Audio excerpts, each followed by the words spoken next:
Hello, everybody. We are sitting here again with Ray for another discussion.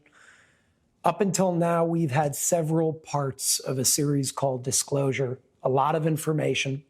The first 4 parts was featuring Ray, and the 5th part was featuring somebody who I would say works under Ray, if we can say that. Her code name in the organization is the Black Widow.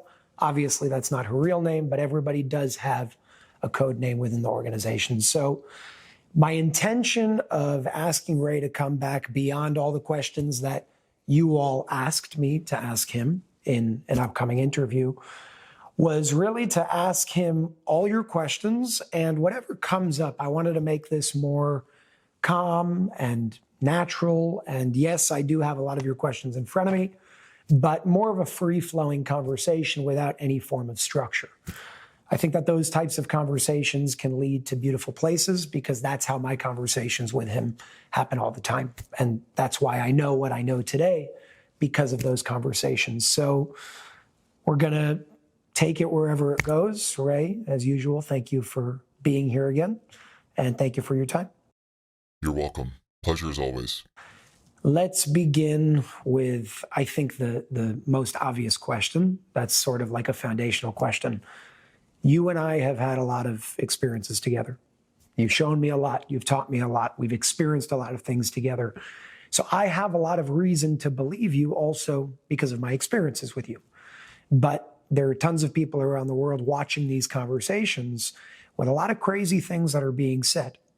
How do they know what you're saying is true? And I'll take it one step further. There are some people that say, oh no, this is all a game and Jason is Ray and Ray is Jason. What would your response to something like that be? So what are they saying? They're saying that you're interviewing yourself? That's what they're saying? Pretty much. Not many, but it's there. Well, you could always say everything is fake if you want to say it's fake. But let's try to be more logical. Number 1, why would I do this interview? Let's assume I'm real, okay? And it's not you. Why would I do this interview, or any interview? I have nothing to gain, only to lose. I'm not getting paid for it. There's no fame. I have to hide my identity, which I'm doing to protect my family. I see it as a dangerous move in a way, but I do it anyway.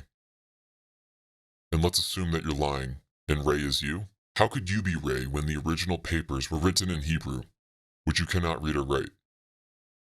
Maybe you're a little bit better today, but you couldn't read or write. Definitely not this level of Hebrew. So even if you are lying, there's got to be somebody else working with you, giving you the information, so you couldn't be Ray.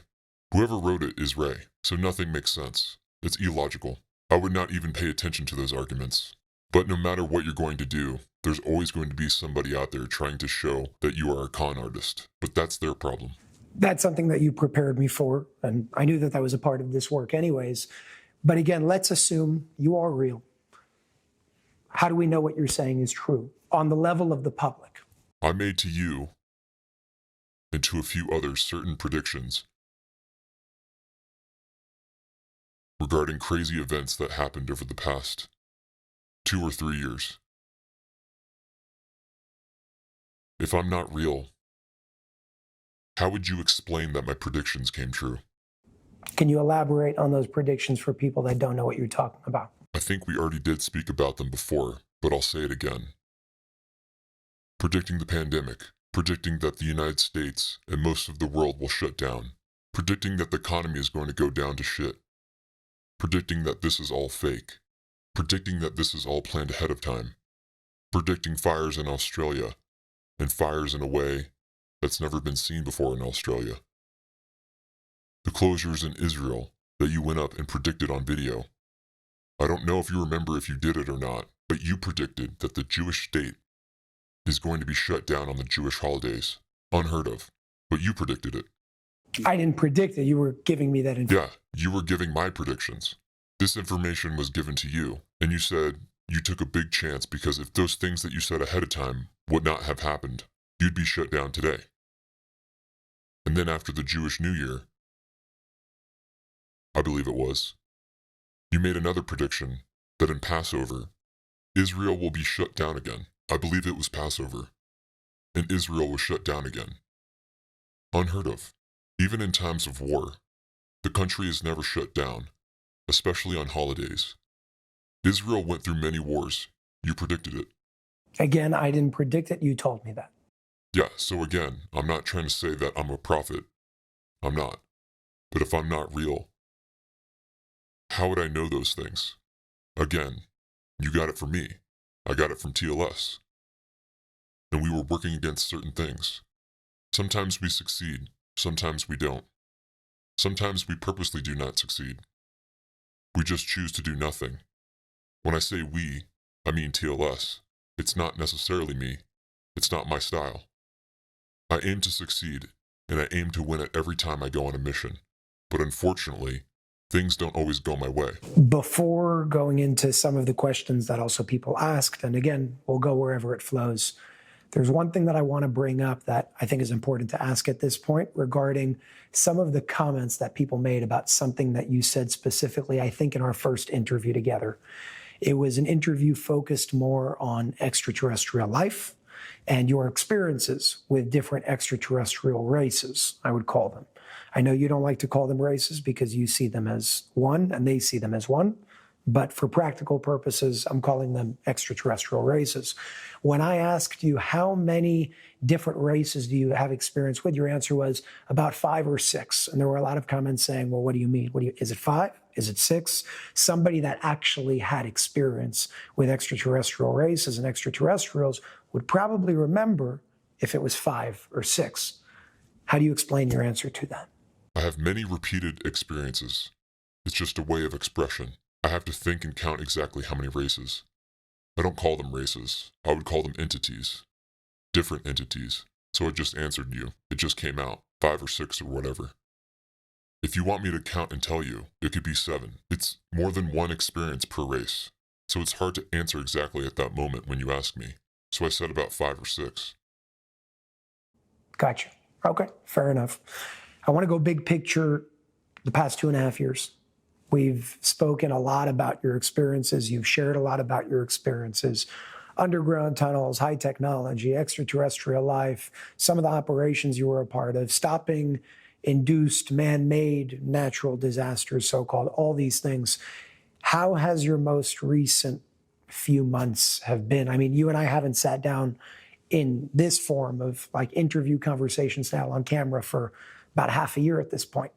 What's been going on in your life? What are any updates that you can give us? What's going on in the world that you can share today from your perspective behind the scenes? Well, it was a very busy year, really stressful year, both in my regular business and around TLS. I know from our conversations, you've been extremely stressed out. There are some times you even speak about quitting. You don't like the way certain things are going. And then a day later, you can say, you know what, I had a conversation with D, for example, and you may have had a change of heart. So I see a lot of back and forth in terms of the way you see things, both hopeful and then without hope whatsoever.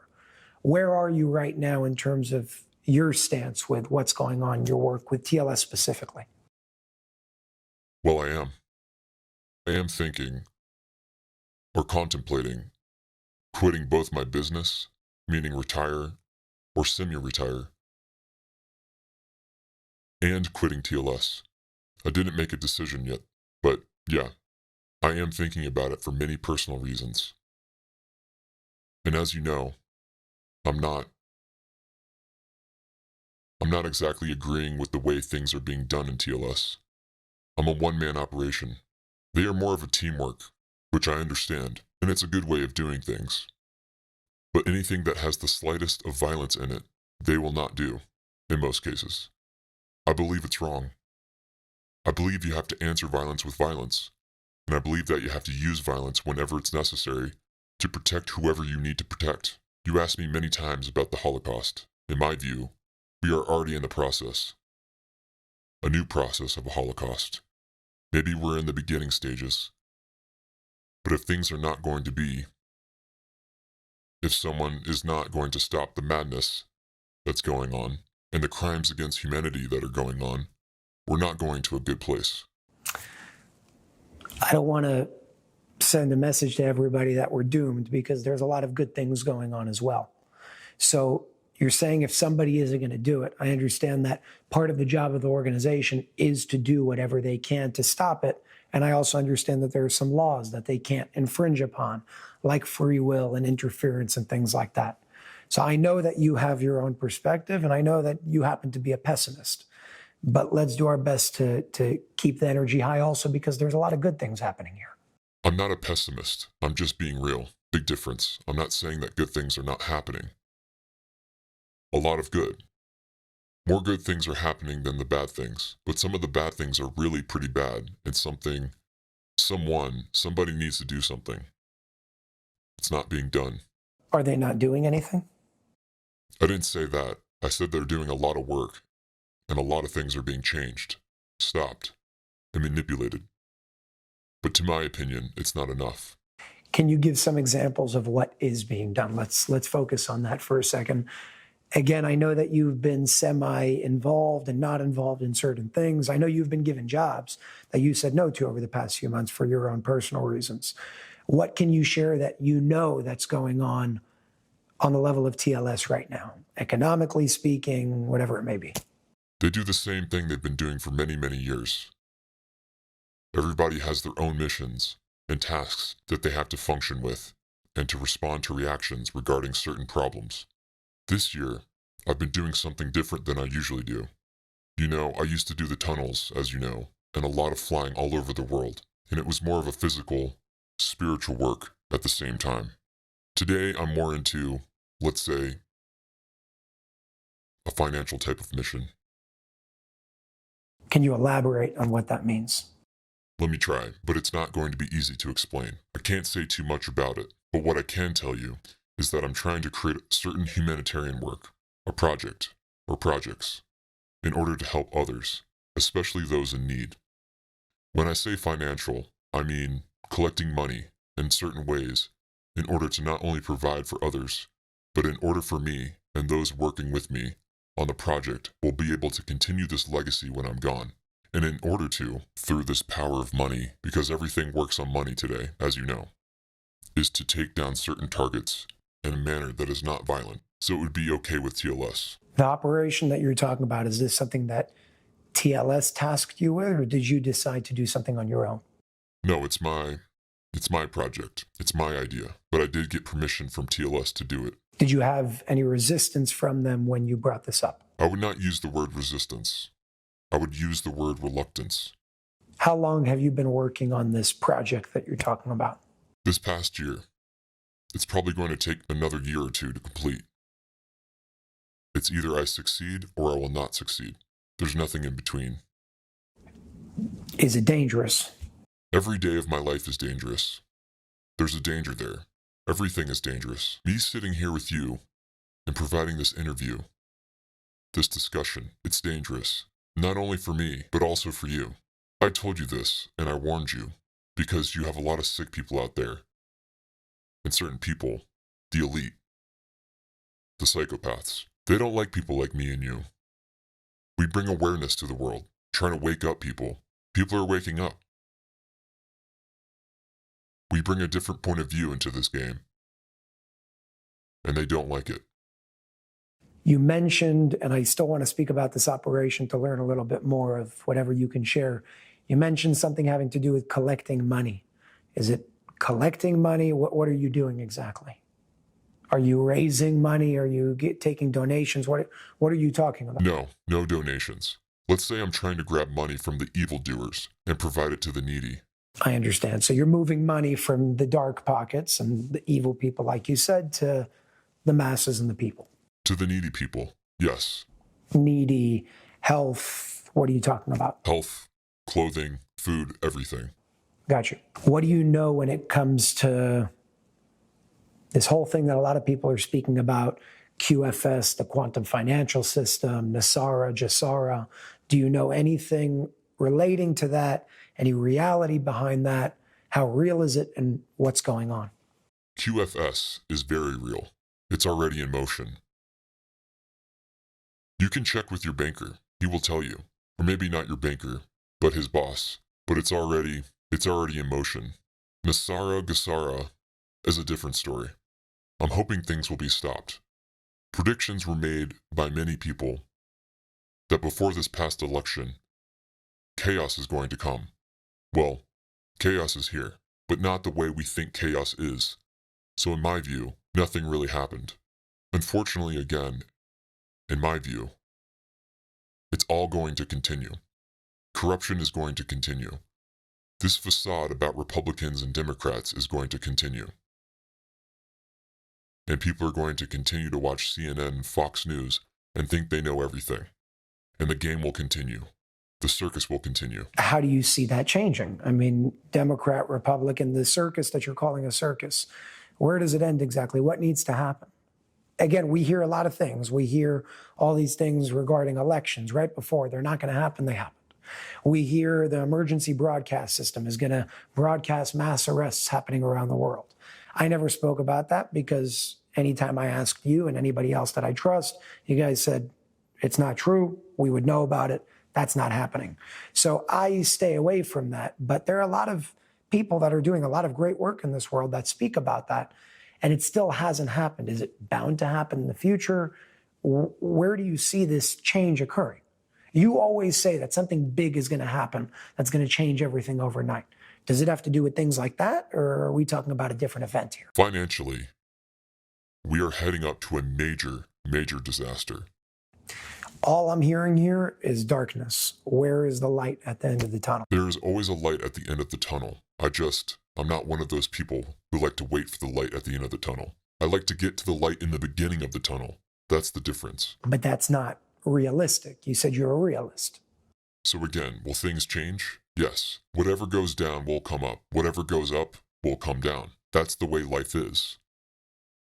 We're just living in times where things are getting out of hand, more than usual. And instead of people going out and revolting, they're basically going into their home and they're waiting for Jesus to show up. Well, he's not going to show up unless you're going to do something about it. And unless the psychopaths, the elite, those who control the system, will not be taken out, they're not going to let go. They have no reason to let go. So you could do all the elections you want. They're all fraud anyway, on both sides. You could do whatever you want. Nothing is going to happen unless the big boys are going to collapse. But again, what is the job of TLS, and why do you think that they're not doing what you think needs to be done? Because their belief system is humanity has to go through certain processes throughout life. You can interfere in certain ways and certain conditions, but the general process got to go through. And if that means Hitler shows up and kills 20, 30, 50 million people together with the Russians, it's part of the process. So are you saying things like the Holocaust, for example, is part of the process? Because the next question, again, I know you somewhat answered that already, but the Holocaust, World War I, World War II as a whole, Hiroshima and Nagasaki, all these things, they could have been stopped. They're not being stopped. Are you saying that their way of seeing that is there are certain things that are a part of the process, but at the same time, there are natural disasters that aren't natural that they stop? There are underground tunnels with horrible things going on underground that they literally blow up, for lack of a better term. But not enough. I beg to differ there. They were doing a lot. When you have 1 million kids, and you're taking a few 100,000, 200,000, or 300,000, you still have 700,000 there. What about the 700,000? Why'd they stop? I don't know. Did they stop? They're not as aggressive as the year 2021. They're not as aggressive as the year 2020. Why? It never stops. It's an ongoing process. I don't know why. I know I'm not involved with this anymore.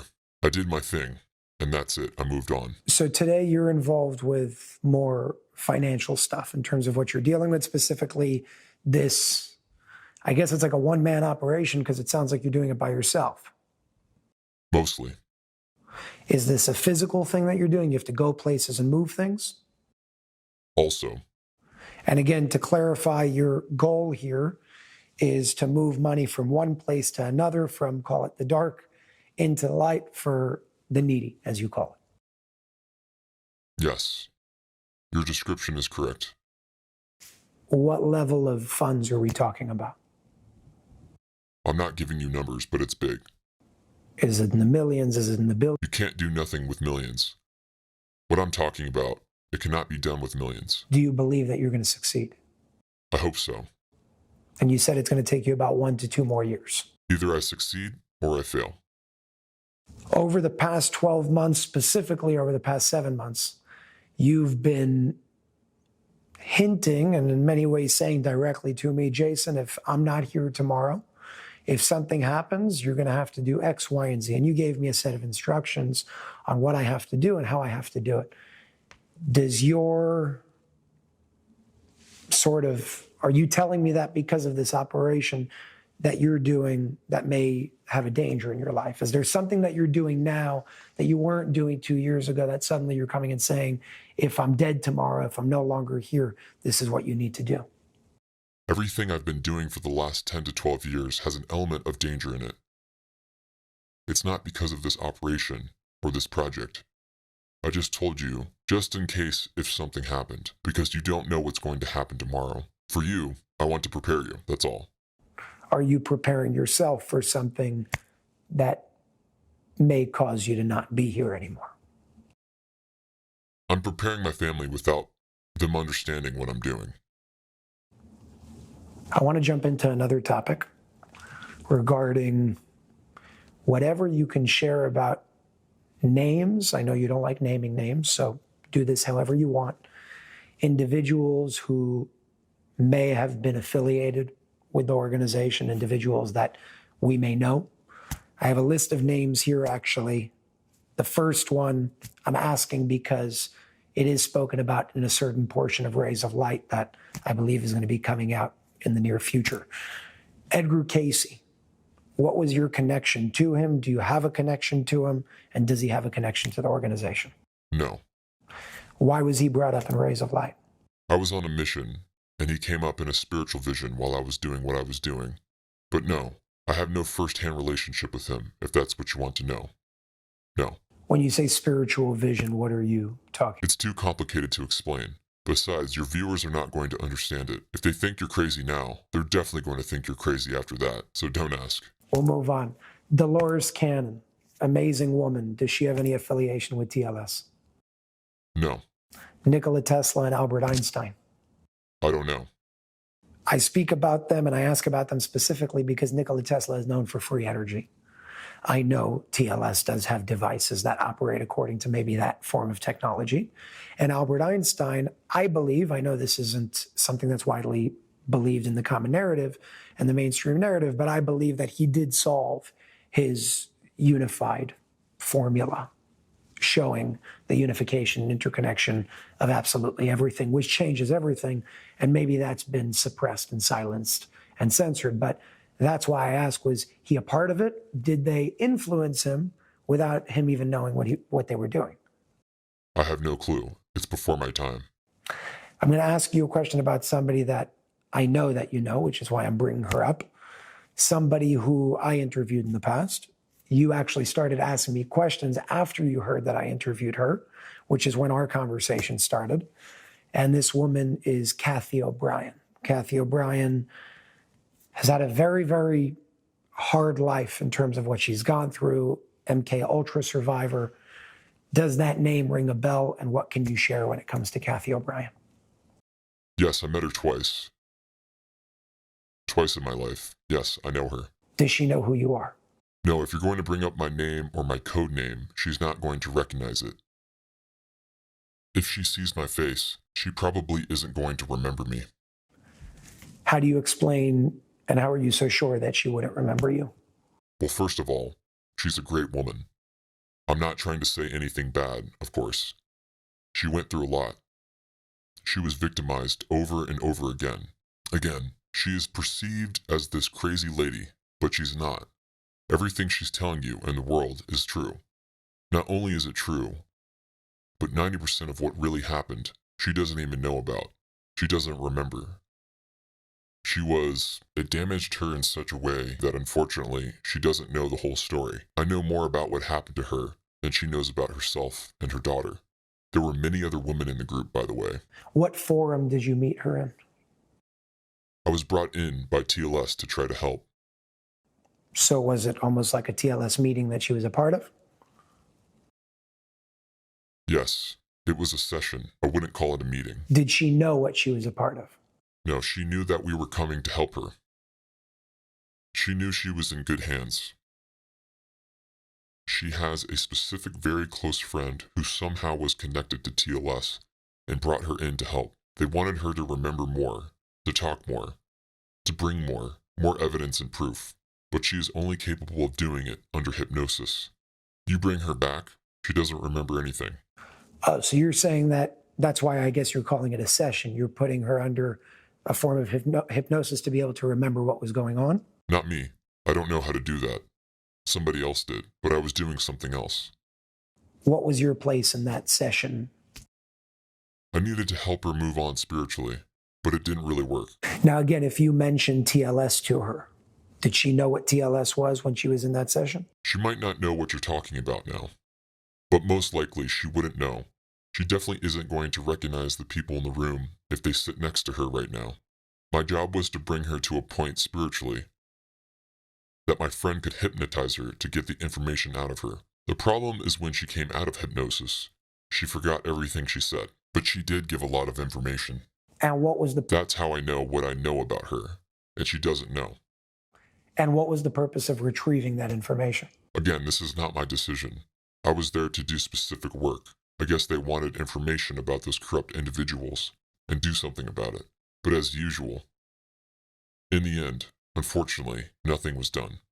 You're very pessimistic. But I'm giving you the facts. Nothing was done. There are many times where you and I have spoken and you're rejoicing with joy of certain things that were. Yes, but I'm talking about her. Those son of a bitches who did what they did to her are still alive and still breathing. Who are we talking about? I'm not going to mention names. Can you tell us who they are without mentioning names? High-level ranking people at the level of the White House, presidents, vice presidents, and so on. That did what? Abused her. I'm not going to give you details. Abused her physically. In every way possible. And her daughter. I never met her daughter, but yes. Cathy has written books about this, and she shares it publicly. I know. How do you think she's still alive today? I find it amazing. Do you believe that Cathy has any form of protection? I know she does. And when you say you know she does, are you speaking on behalf of TLS? Yes. Physically, spiritually? Physically. Spiritually, they tried. It doesn't work. I want to speak more about an operation that you've told me about in the past. I think it happened a few years ago, before you and I were doing any of this, and before you and I, had our interaction and all that. Regarding TLS and work that they've done that you were a part of that is questionable on the surface, that I'd like to bring to awareness and just see your response. You're the first person to know, because you've also shared it on camera multiple times, that organizations like the CIA and the KGB and the Mossad and all those organizations are extremely corrupt. Okay. I know you said NASA is extremely corrupt. I think we all know that as well. Correct. At the same time, there was an operation that I know that you say TLS worked in conjunction, not with, but in conjunction with the Mossad to get something done.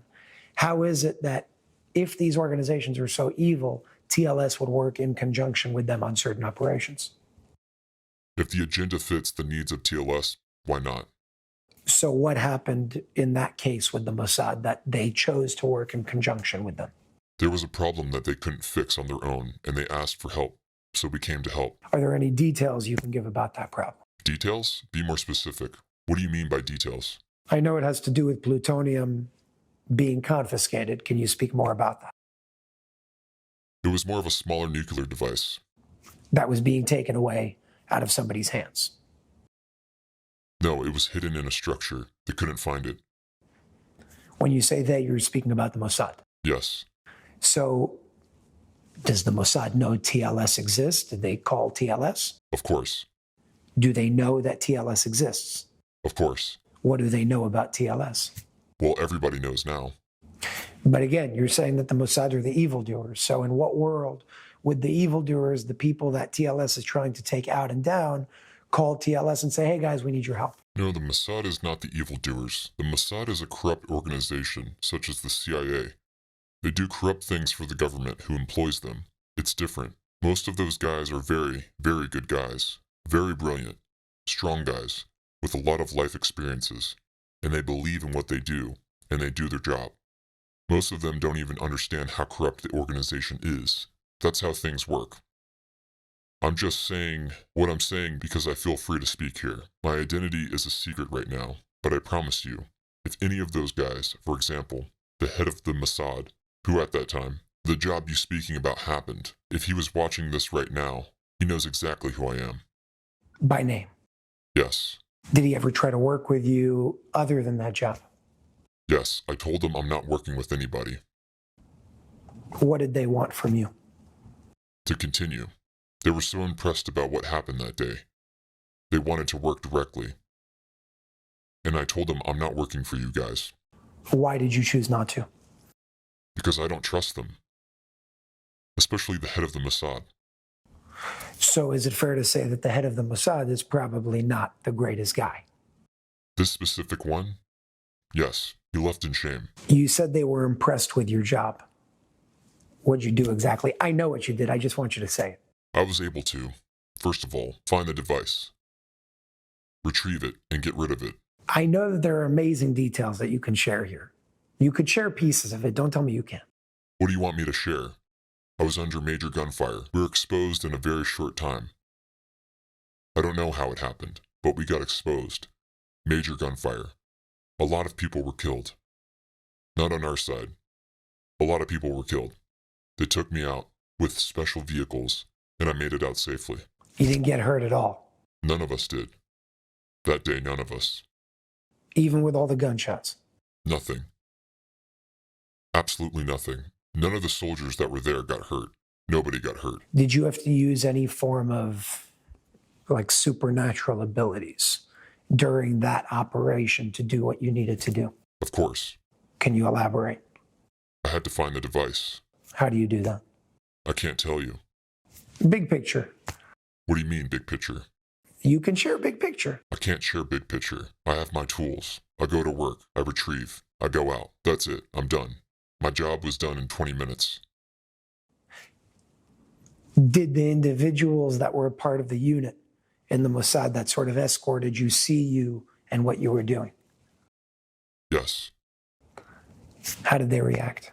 Because you do weird stuff with your objects and your tools and, your movement to find what you're looking for. Well, they were told in advance. They were very young soldiers. They never experienced such a thing. They were told in advance to do exactly as I say, not to react to anything I do, and just to guard, just in case something happened on the inside. There were another 100 soldiers on the outside. There were 20 inside the building.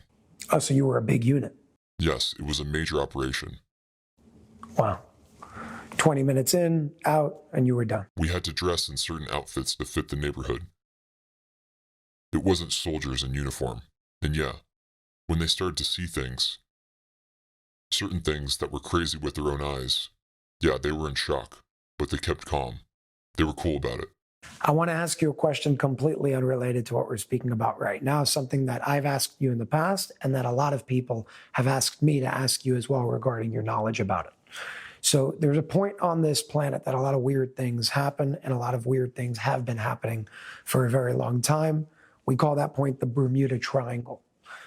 What do you know about the Bermuda Triangle? Have you ever been there for work purposes or training purposes? I was there once for training purposes. How long of a period of time? How long I was there? 12 hours. By boat? By plane? It doesn't make a difference. I was there. Physically? Yes. What was your purpose for being there? Training, I told you. Training what? I was going through training. And what were you doing? Someone was teaching me certain energies and how to manipulate them and how to retrieve them and how to use this magnetic energy that everybody's speaking about to your benefit in order for you to recharge yourself, in order to recharge others. Can you explain the weird things that are going on there? A lot of missing planes and ships and what they call like electronic fog and all these things. What's going on there if you know and if you can share? It's not electronic fog. It's frequency fog, if you want to use this word. Everybody speaks about magnets. It's not like if you dive in, you see the magnets. It's not magnets, it's frequency magnets. That depending what's happening at a specific moment, this frequency can pull you in, or this frequency can eject you out. What would cause for a pulling in or a radiating out? It's according to the energy field, action or reaction, at that moment underneath the surface of the water, the surface of the bottom of the ocean, I mean. Does it have anything to do with the core of this planet? Of course. And what's the purpose of that happening there? Like, what's the significance?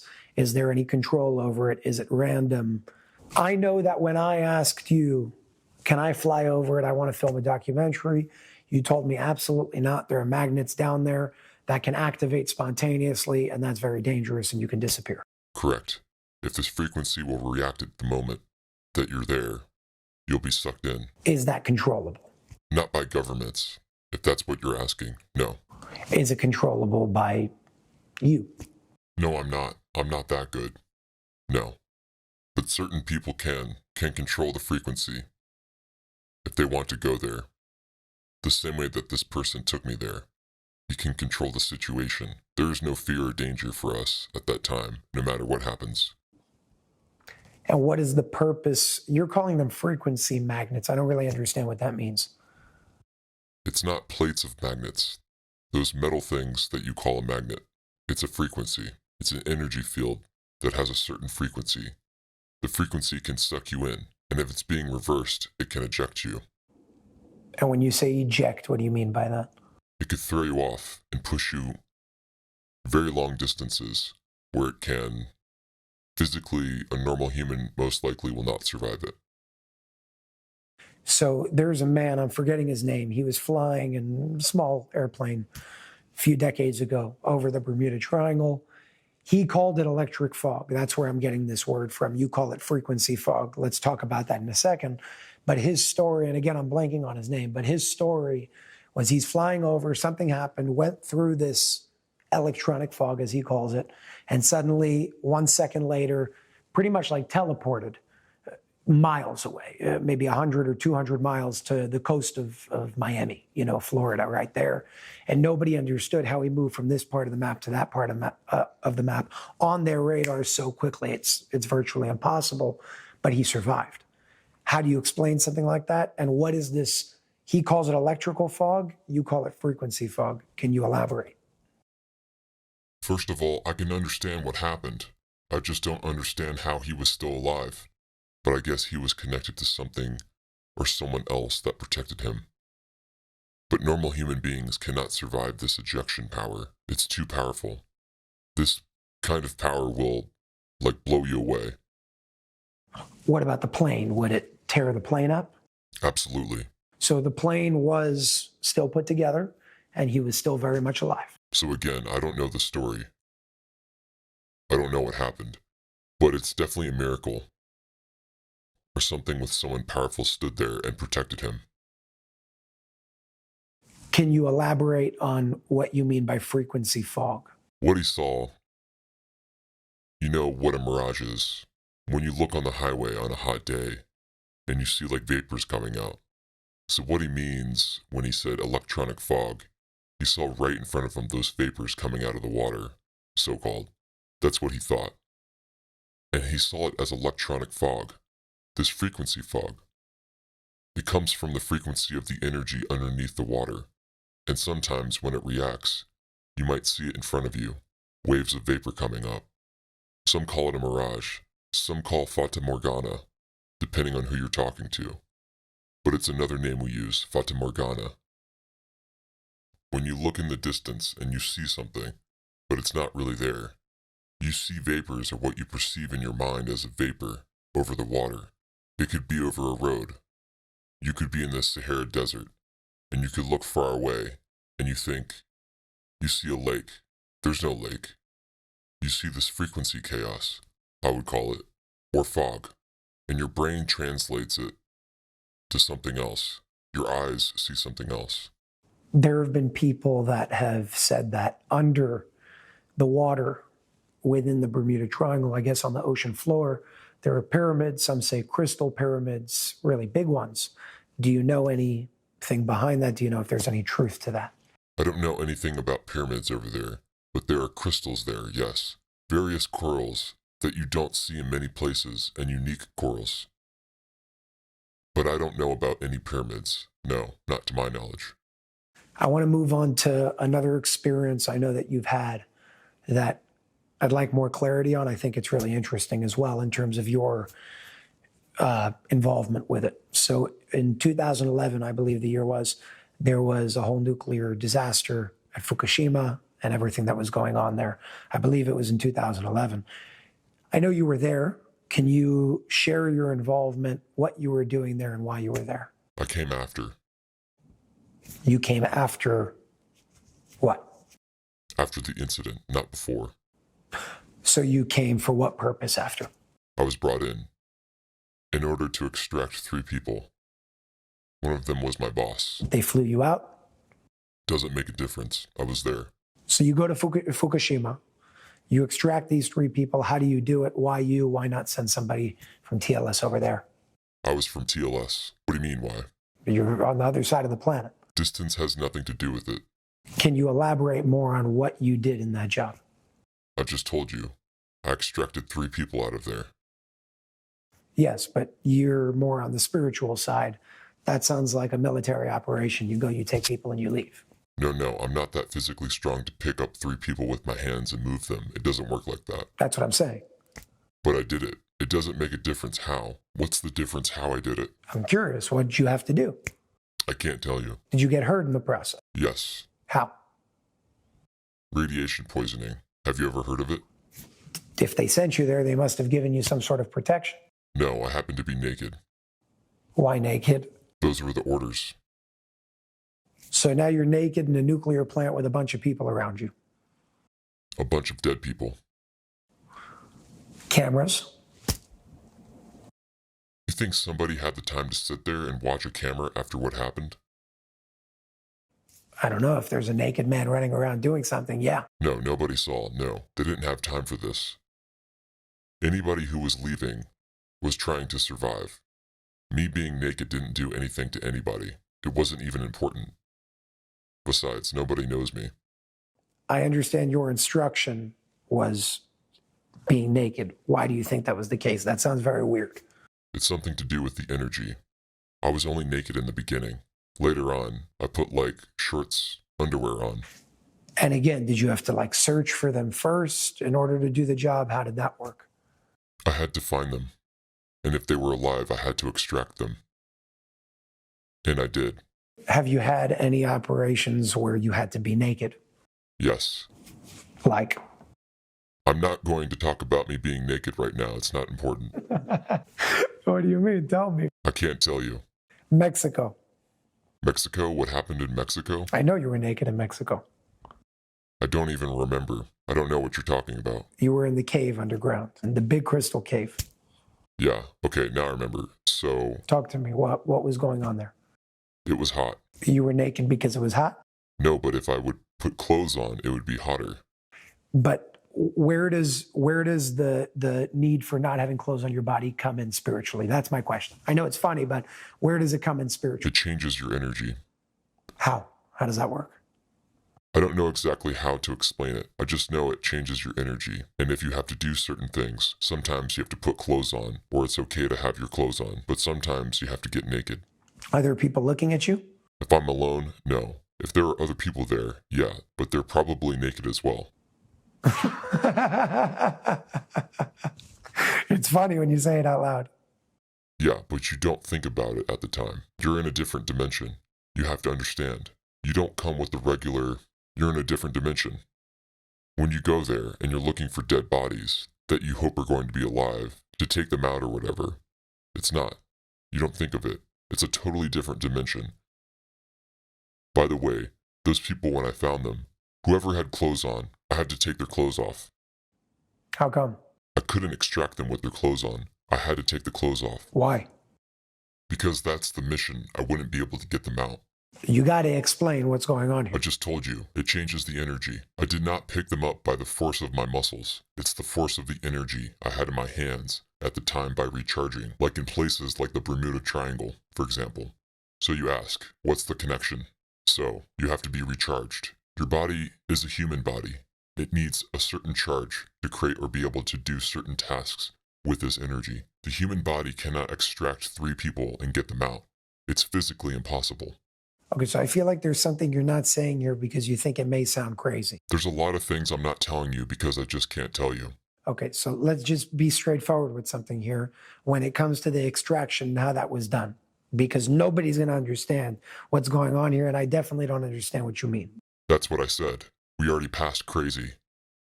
It's nothing to do with crazy. You wouldn't understand even if I explained it to you. Can you try? I just told you. Certain energies have to create another energy in order to extract those humans, or what I called them at the time, energies. They're not humans at the time.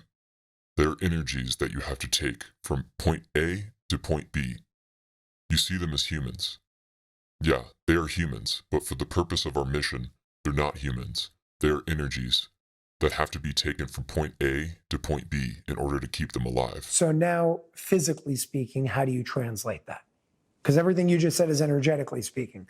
Physically speaking, what does that look like? Are you moving them without touching them? I can't talk about that Why? because it's not important.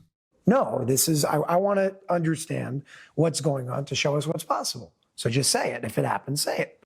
Everything is possible. You just have to learn certain things. You have this block that you don't want to. Because I can't tell you. Of course you can. You just think people are going to think you're crazy. No. They're going to think you're crazy. I'm fine. I have no issue with anything. They know you. They don't know me, so they can take whatever they want. I couldn't care less. I just can't tell you how things. I can't give you details. You know that. But what's the difference? You go to point A to point B, you retrieve whatever you have to retrieve, and you move it. You do your job, you go home. Okay. And if you get hurt in the process, hopefully somebody can help you, and you can be okay later on. You said radiation poisoning. Did they give you any form of protection before going into something dangerous like that? Yes. What'd they give you? I had to drink some shit. Do you know what you were drinking? No, but I've drank it many times before. In what situations did you have to drink that? Or drink something like that? Traveling outside of the atmosphere or galaxy. That's also radiation. There's a radiation belt. Correct. So it's something that you're drinking that has to do with protecting your body and its field from harmful radiation. Not only that, your bones in your body will explode from the pressure if you're not going to drink it. Interesting. Okay, let's jump to some other topics here. This one's it's a sensitive one.